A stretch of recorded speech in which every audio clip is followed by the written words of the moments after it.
I'm Susan. Welcome back to Life Skills. Hey, we've got a terrific announcement for you. I know we talked about it last week, but I want to remind you that this week, this coming Monday on the 2nd of August, we'll be meeting at the park, at Hawthorn Park, at 6 o'clock, from 6 to 7 o'clock, and there will be some light refreshments. We'll be over by the playground so the kids can play, but we want you to come, and we're going to kind of do an introduction to life skills for those of you who have never been a part of life skills, and kind of a kickoff for those of you who have been a part of the live life skills weekly meetings that we've had in the past. We're really wanting to have just a good time, and all of our staff is going to be there. You'll get to meet some of the folks that maybe you've not met before, and we'll get a chance to meet all of you. I've been doing this for quite some time now on video, and some of you know my face, but some of you, I don't know your face. So I'm really looking forward to getting to meet some of you. So remember, Hawthorn Park, August 2nd, 6 o'clock. There will be some transportation if you need it. If you can get yourself there, that's great. There won't be childcare, but you can bring your kids, and we'll be close enough to the playground so they can play. Okay, so we're looking forward to seeing you. Enjoy the rest of the video, and we will see you on August 2nd. Oh, and hey, one more thing. Be sure on August 2nd to bring a blanket for your family or some camp chairs. All right, and we'll see you then.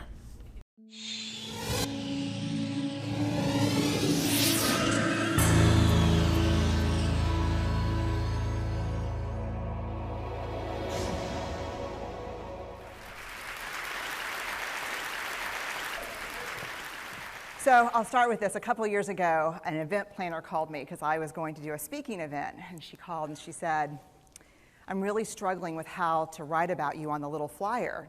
And I thought, well, what's the struggle? And she said, well, I saw you speak, and I'm going to call you a researcher, I think, but I'm afraid if I call you a researcher, no one will come because they'll think you're boring and irrelevant.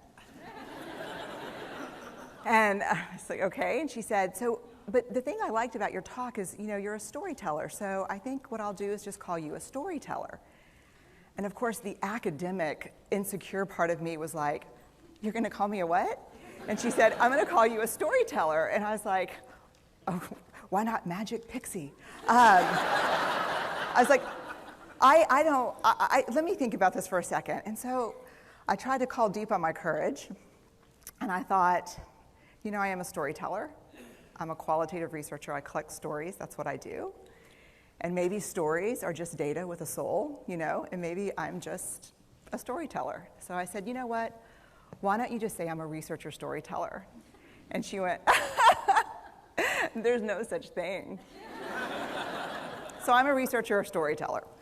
And I'm going to talk to you today. We're talking about expanding perception. And so I want to talk to you and tell some stories about a piece of my research that fundamentally expanded my perception and really actually changed the way that I live and love and work and parent. And this is where my story starts. When I was a young researcher, doctoral student, my first year I had a research professor who said to us, here's the thing, if you cannot measure it, it does not exist. And I thought he was just sweet-talking me. I was like, really? And he's like, absolutely. So you have to understand that I have a bachelor's in social work, a master's in social work, and I was getting my PhD in social work. So my entire academic career was surrounded by people who kind of believed in the life's messy, love it, and I'm more the life's messy, clean it up, organize it, and put it into a bento box. And so to think that I had found my way, to found a career that takes me, really one of the big sayings in social work is lean into the discomfort of the work. And I'm like, knock discomfort upside the head and move it over and get all A's. That was my mantra. So I was very excited about this. And so I thought, you know what? This is the career for me because I am interested in some messy topics, but I want to be able to make them not messy. I want to understand them. I want to hack into these things that I know are important and lay the code out for everyone to see. So where I started was with connection, because by the time you're a social worker for 10 years, what you realize is that connection is why we're here. It's what gives purpose and meaning to our lives. this is what it's all about. It doesn't matter whether you talk to people who work in social justice and mental health and abuse and neglect. What we know is that connection, the ability to feel connected, is neurobiologically, that's how we're wired. It's why we're here. So I thought, you know what, I'm going to start with connection. Well, you know that situation where you get an evaluation from your boss and she tells you 37 things that you do really awesome and one thing that you can't, an opportunity for growth. And all you can think about is that opportunity for growth, right? Well, apparently this is the way my work went as well, because when you ask people about love, they tell you about heartbreak. When you ask people about belonging, they'll tell you their most excruciating experiences of being excluded. And when you ask people about connection, the stories they told me were about disconnection. So very quickly, really about 6 weeks into this research, I ran into this unnamed thing that absolutely unraveled connection in a way that I didn't understand or had never seen. And so I pulled back out of the research and thought, I need to figure out what this is. And it turned out to be shame. And shame is really easily understood as the fear of disconnection. Is there something about me that if other people know it or see it, that I won't be worthy of connection? The things I can tell you about it, it's universal. We all have it. The only people who don't experience shame have no capacity for human empathy or connection. No one wants to talk about it, and the less you talk about it, the more you have it. What underpinned this shame, this I'm not good enough, which we all know that feeling, I'm not blank enough, I'm not thin enough, rich enough, beautiful enough, smart enough, promoted enough. The thing that underpinned this was excruciating vulnerability. This idea of, in order for connection to happen, we have to allow ourselves to be seen, really seen. And you know how I feel about vulnerability. I hate vulnerability. And so I thought, this is my chance to beat it back with my measuring stick. I'm going in, I'm going to figure this stuff out, I'm going to spend a year, I'm going to totally deconstruct shame, I'm going to understand how vulnerability works, and I'm going to outsmart it. So I was ready, and I was really excited. As you know, it's not going to turn out well. You know this. So I could tell you a lot about shame, but I'd have to borrow everyone else's time. But here's what I can tell you that it boils down to. And this may be one of the most important things that I've ever learned in the decade of doing this research. My 1 year has turned into 6 years, thousands of stories, hundreds of long interviews, focus groups. At one point, people were sending me journal pages and sending me their stories, thousands of pieces of data. And 6 years. And I kind of got a handle on it. I kind of understood this is what shame is, this is how it works. I wrote a book, I published a theory, but something was not okay. And what it was is that if I roughly took the people I interviewed and divided them into people who really have a sense of worthiness, that's what this comes down to, a sense of worthiness. They have a strong sense of love and belonging. And folks who struggle for it, and folks who are always wondering if they're good enough. There was only one variable that separated the people who have a strong sense of love and belonging and the people who really struggle for it, and that was the people who have a strong sense of love and belonging believe they're worthy of love and belonging. That's it. They believe they're worthy. And to me, the hard part of the one thing that keeps us out of connection is our fear that we're not worthy of connection, was something that personally and professionally I felt like I needed to understand better. So what I did is I took all of the interviews where I saw worthiness, where I saw people living that way, and just looked at those. What do these people have in common? And I have a slight office supply addiction, but that's another talk. So I had a manila notebook, a manila folder, and I had a Sharpie, and I was like, what am I going to call this research? And the first words that came to my mind were wholehearted. These are kind of wholehearted people living from this deep sense of worthiness. So I wrote at the top of the manila folder, and I started looking at the data. In fact, I did it first in this in a 4-day very intensive data analysis where I went back, pulled these interviews, pulled the stories, pulled the incidents. What's the theme? What's the pattern? My husband left town with the kids because I always go into this kind of Jackson Pollock crazy thing where I'm just like writing and going and kind of just in my researcher mode. And so here's what I found. What they had in common was a sense of courage. And I want to separate courage and bravery for you for a minute. Courage, the original definition of courage, when it first came into the English language, it's from the Latin word cur, meaning heart. And the original definition was to tell the story of who you are with your whole heart. And so these folks had, very simply, the courage to be imperfect. They had the compassion to be kind to themselves first and then to others, because as it turns out, we can't practice compassion with other people if we can't treat ourselves kindly. And the last was they had connection, and this was the hard part, as a result of authenticity. They were willing to let go of who they thought they should be in order to be who they were, which is, you have to absolutely do that for connection. The other thing that they had in common was this. They fully embraced vulnerability. They believed that what made them vulnerable made them beautiful. They didn't talk about vulnerability being comfortable, nor did they really talk about it being excruciating, as I had heard earlier in the shame interviewing. They just talked about it being necessary. They talked about the willingness to say, I love you first. The willingness to do something where there are no guarantees. The willingness to breathe through waiting for the doctor to call after your mammogram. The willing to invest in a relationship that may or may not work out. They thought this was fundamental. I personally thought it was betrayal. I could not believe I had pledged allegiance to research, where our job, the definition of research is to control and predict, to study phenomenon for the explicit reason to control and predict. And now my mission to control and predict had turned up the answer that the way to live is with vulnerability and to stop controlling and predicting. This led to a little breakdown,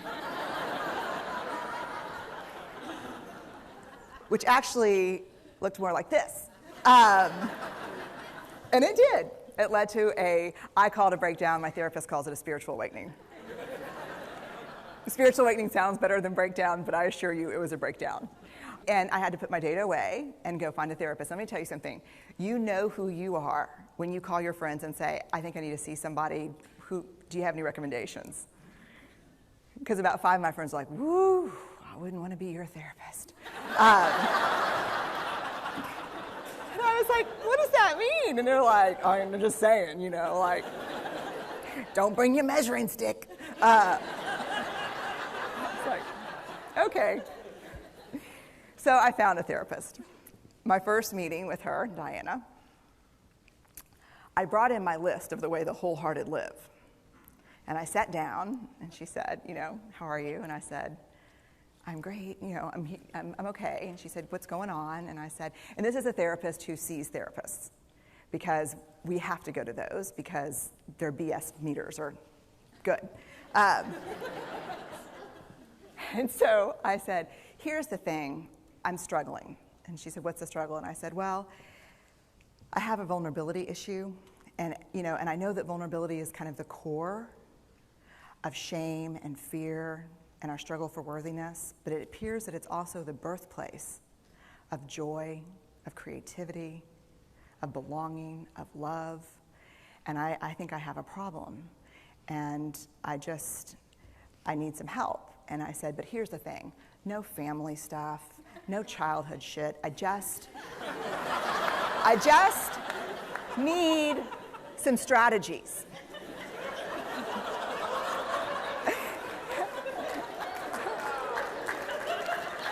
Thank you. So she goes like this. And then I said, "It's bad, right?" And she said, "It's neither good nor bad. It just is what it is." And I said, "Oh my God, this is gonna suck." And it did, and it didn't. And it took about a year. And you know how there are people that, like, when they realize that vulnerability and tenderness are important, that they kind of surrender and walk into it? A, that's not me. And B, I don't even hang out with people like that. For me, it was a year-long street fight. It was a slugfest.